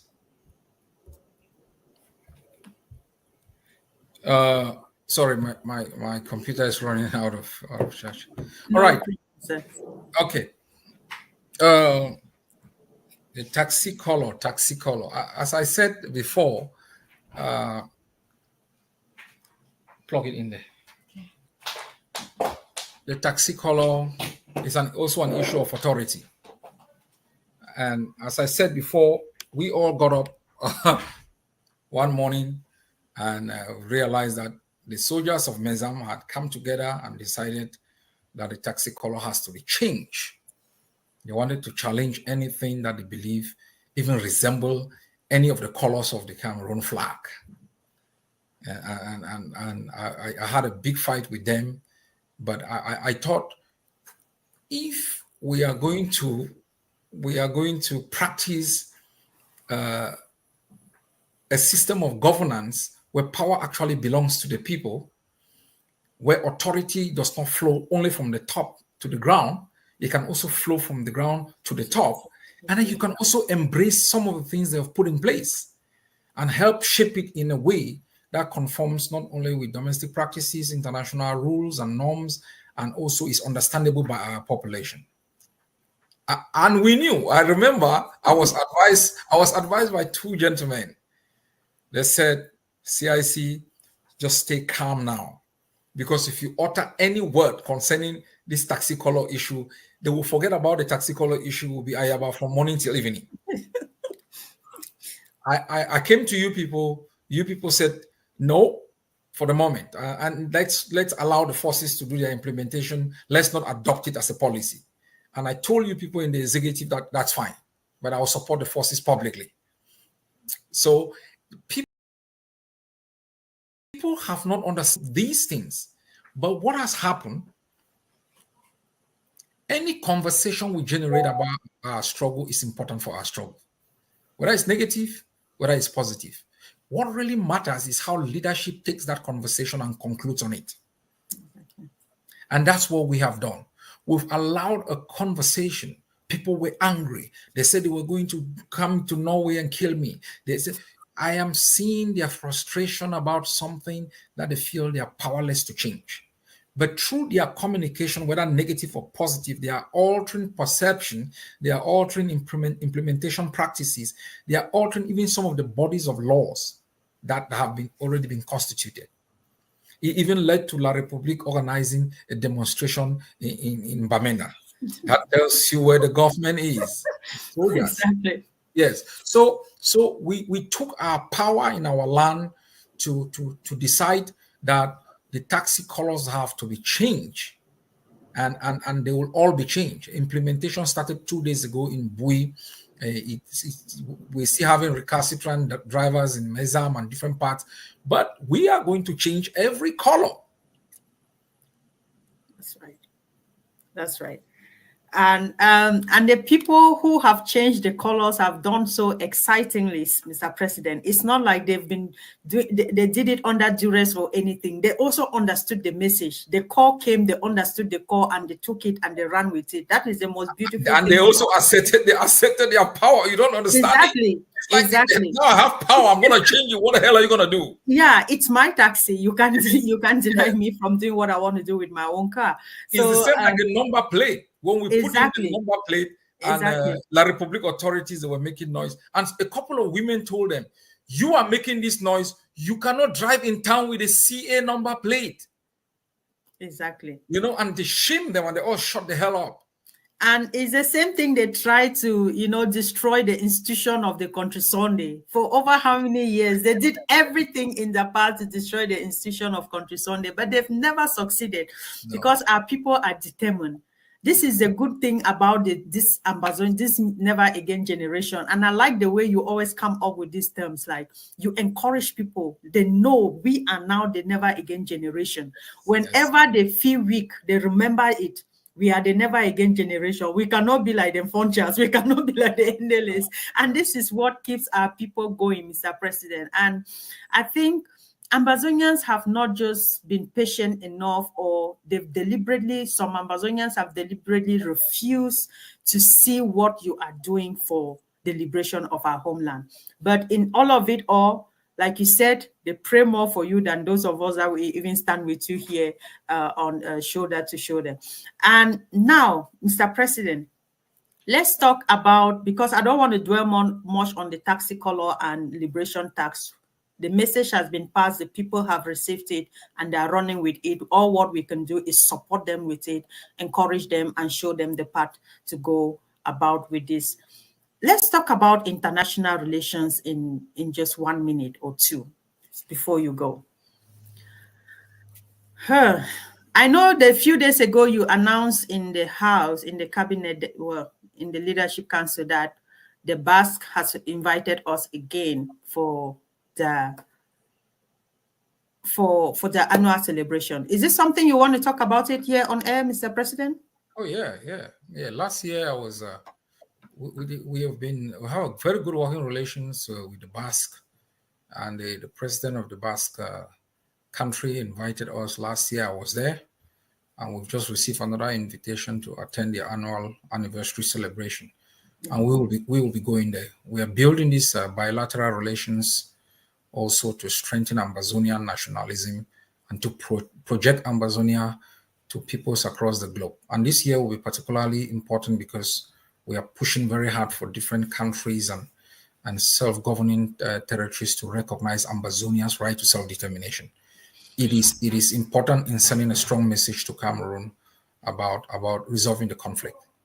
Perfect. We've had this beautiful relationship with the Basque, and we also had very beautiful relationship with Somaliland in the past. I don't know how much we still have that relationship with them, and these are countries that also fought for their own recognition for a very long time. So are we seeing this possibility of having this in a long-term recognition and all of this stuff, Mr. President, with these countries?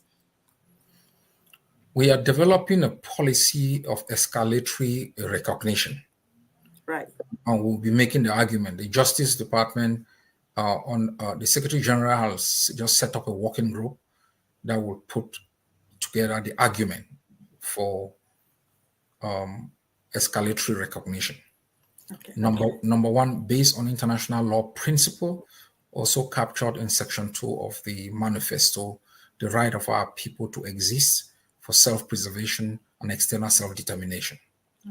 This is important in altering the attitude of Cameroon, altering the attitude of other international bodies and states on the conflict. And once that is done, it will change the calculation of the enemy. It will change the way it conducts itself with respect to Amazonia. We think that's the first step in ensuring that there is the respect for the recognition of our humanity, which is what Cameroon has never done. So when they describe us as 2 cubes of sugar, they think we are dissolvable. When they describe us as Biafrans, they think genocide must be visited on us. Right. The absence of the recognition of our humanity has made Cameroon played all sort of shenanigans in the last 30 years.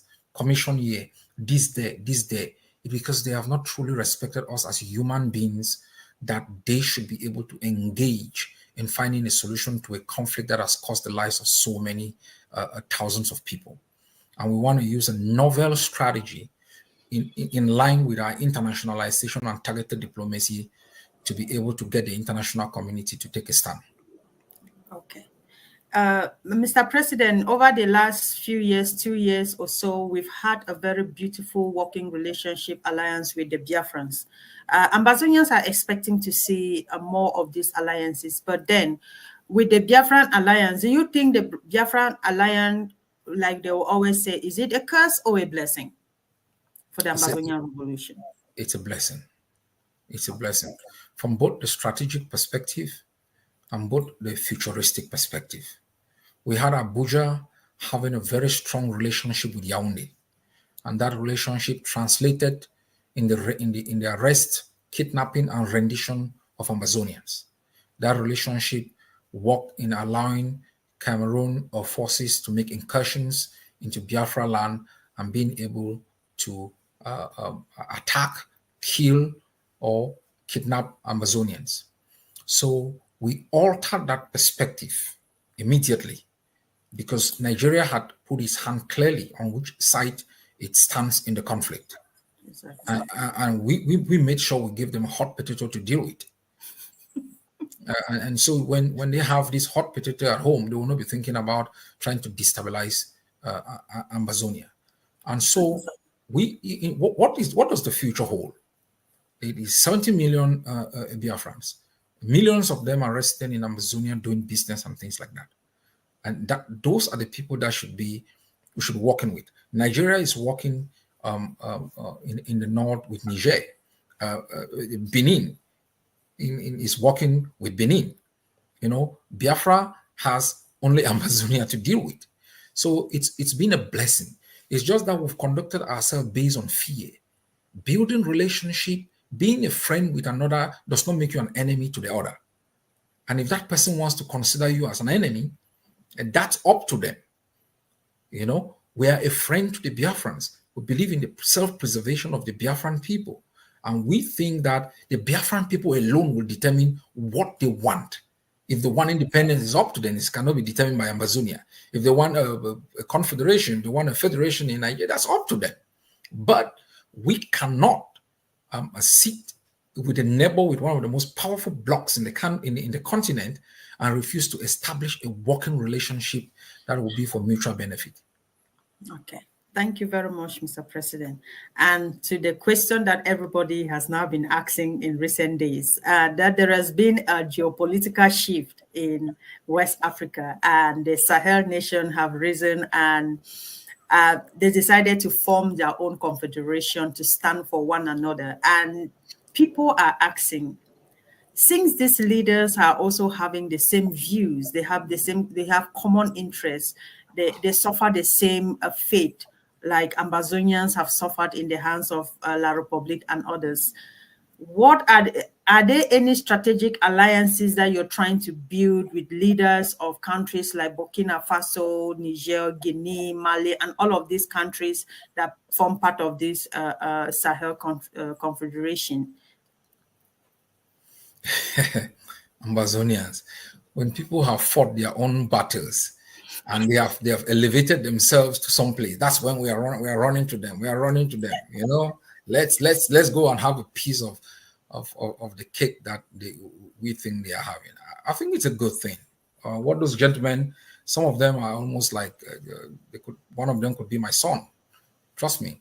A few years ago, I think I've spoken about this. I was with the wife of Thomas Sankara.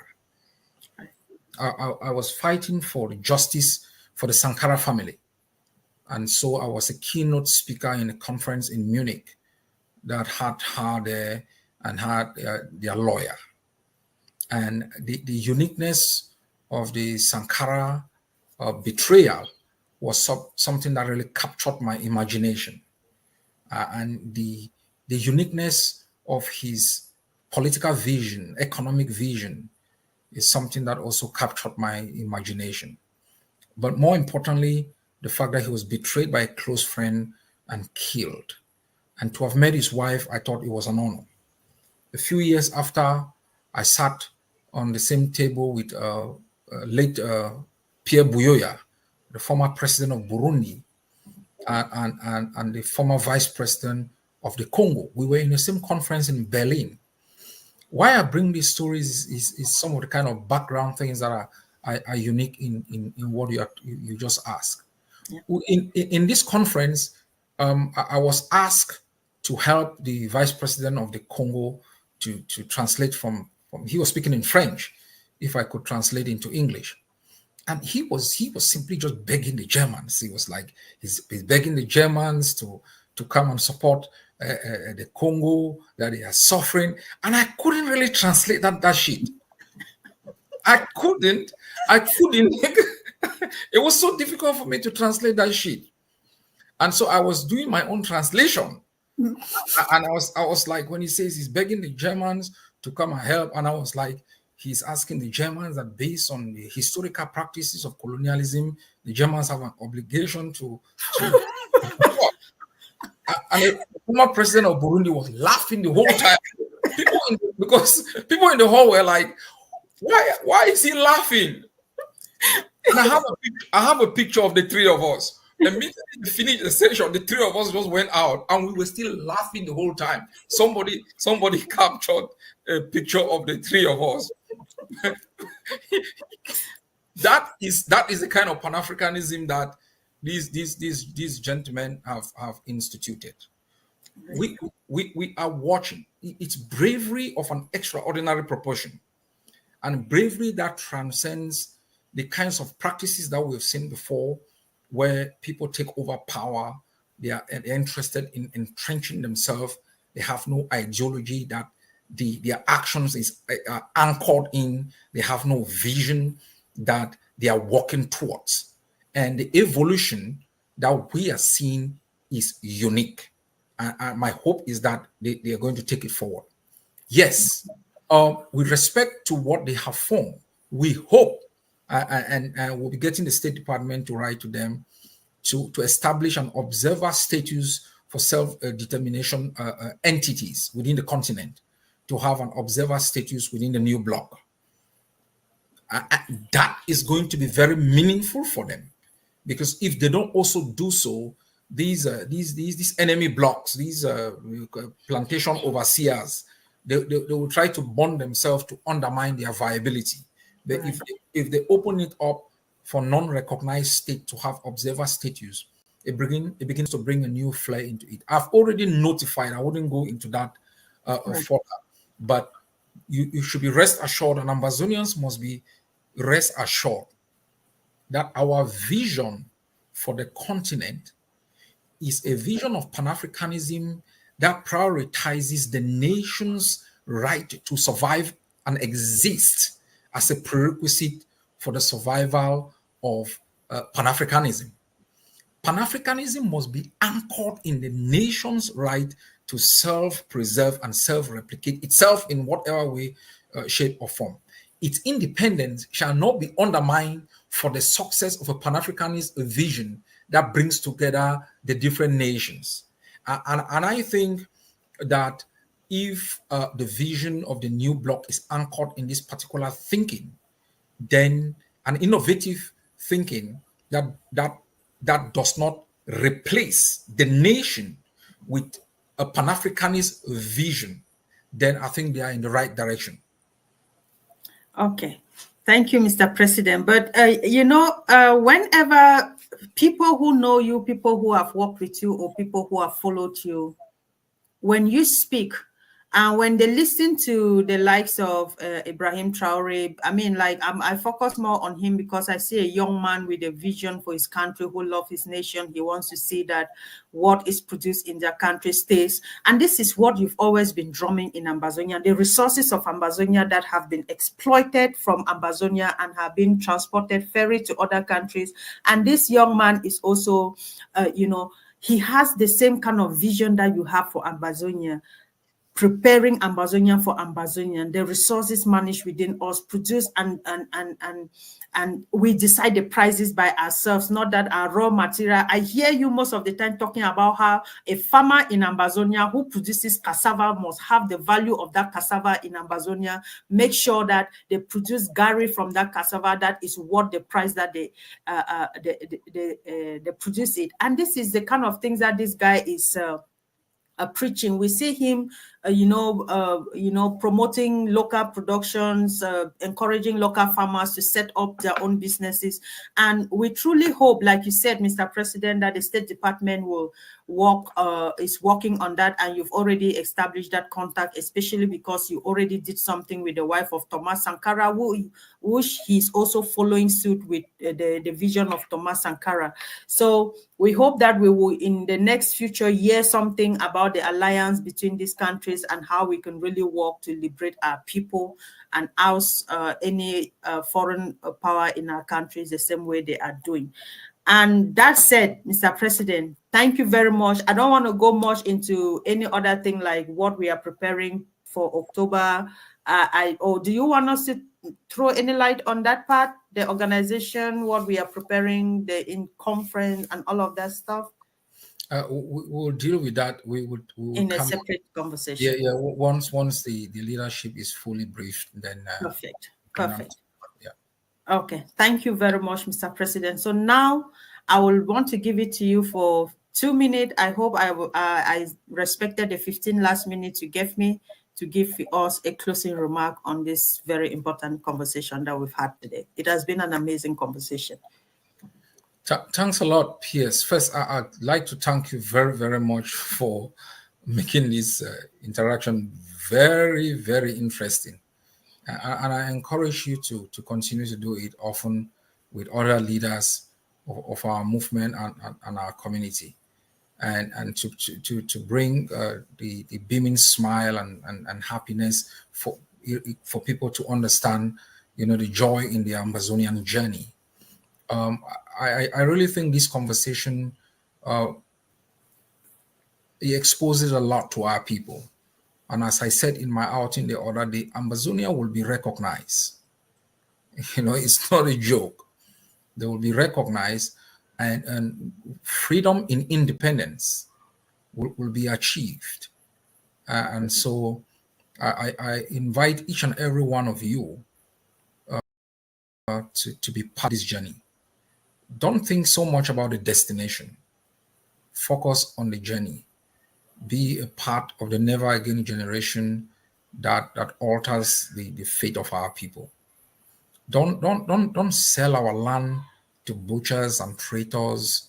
Don't mortgage the future of the unborn to the people who've kept us in slavery and servitude. Be an anchor for values that can free the Amazonian people. We will always have differences in policies, in style and approach. Those difficulties, they lay the foundation for us to understand each other. There is no household without conflict, without quarrel. How you conduct yourself during that conflict determines who you are rather than the outcome of the conflict. We are on the right course. Pay your liberation tax. As I said before, if 200,000 of you sat one day and pay your liberation tax, we are going to capture part of Douala, hold it until these people pay us reparation for years of impunity. We are on a journey that has been very exciting, though very painful. And for those who are in jail, we have an obligation to make sure they are free. For those who have died, we have an obligation to honor their memory. For the families that are suffering because they've lost their children, they have their kids in jail, we have an obligation to let them know we will not give up until they find justice. And for all of us who are fighting, we have an obligation to ourselves too, to live in a better country, to our children to know where we come from and what we are leaving behind. That is a pride. Even on your dying bed, you will go down being proud of the work that you've done. And for myself, I'm a steward in this journey. I've never blinked, as the PS has said. Don't expect me blinking anytime soon. That's right. Thank you very much, Mr. President. That was the best way to close it.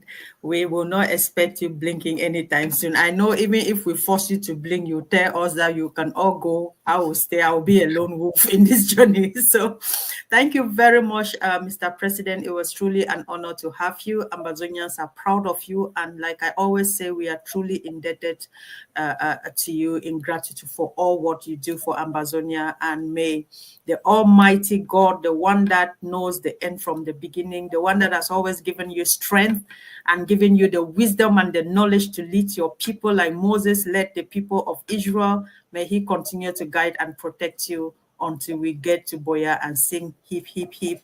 Hooray! Hooray. Thank you very much, Mr. President.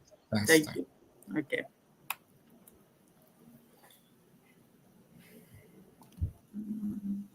Perfect. Okay. Fellow Amberlanders, thank you very much for your time and thank you for watching. You heard the leader of the Ambazonian War of Liberation. You heard everything he said. He gave you details of all the questions that you've asked and brought clarity to most of the topics that people felt were not very clear to them, and will continue to come to you with different to further educate on these topics, the laws that have been passed, the acts, the decrees, whatever that comes out from his office will come out and give you more clarity on it. And before you go, please kindly subscribe, kindly like and share this video. Statistics on this channel shows that more than 89% of people just watch and leave. They don't subscribe, they don't like, they don't comment. So please don't be that person that just sit and watch. Just kindly subscribe, kindly like and comment, and also bring up topics that you would like us to discuss. And to you, Emmanuel Saku, on these items that you're looking for, if you have a way to contact me, I can promise you, you will get them in a blink of an eye. So kindly contact me if you want any of this. The t-shirt, as you can see, I have mine on. Ambazonia Shake No Day. I can definitely get you one. If you want the flags, if you want table flags, if you want wall flags, if you want teacups, Ambazonian teacups, and all those stuff, so you can definitely reach out to me and I will direct you on how to get them, or I can get them to you. So thank you very much for your time, and may God continue to bless you. And for all those who are in prisons, like the president said, we think of you, refugees, we think of you, mothers in the communities. Don't think that we do not see your suffering. We do, and we are doing everything in our part to make sure that Ambazonia is totally liberated, so we can all dwell in our homeland in harmony and in peace like we did before. So God bless you all, and short live the struggle, but long live Ambazonia. One for all and all for one. God bless you.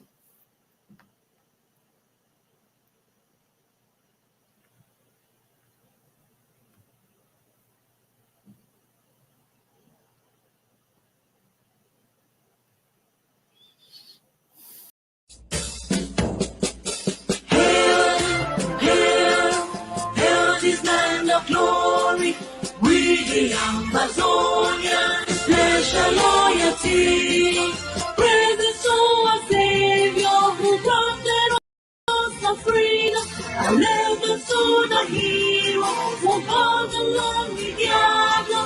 Glory to glory, we rise and never to fall. Here in a nation, flowing with earth and holy. Glory, glory, glory to the Father, for making you a nation, a joy forevermore.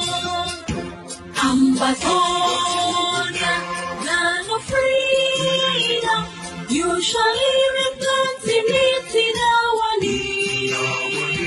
And your children shall be like the stars above. The Most High God being the watchman of this nation. Ambazonia, land of freedom, you shall live in plenty, meeting our need. And your children shall be like the stars above. The Most High God be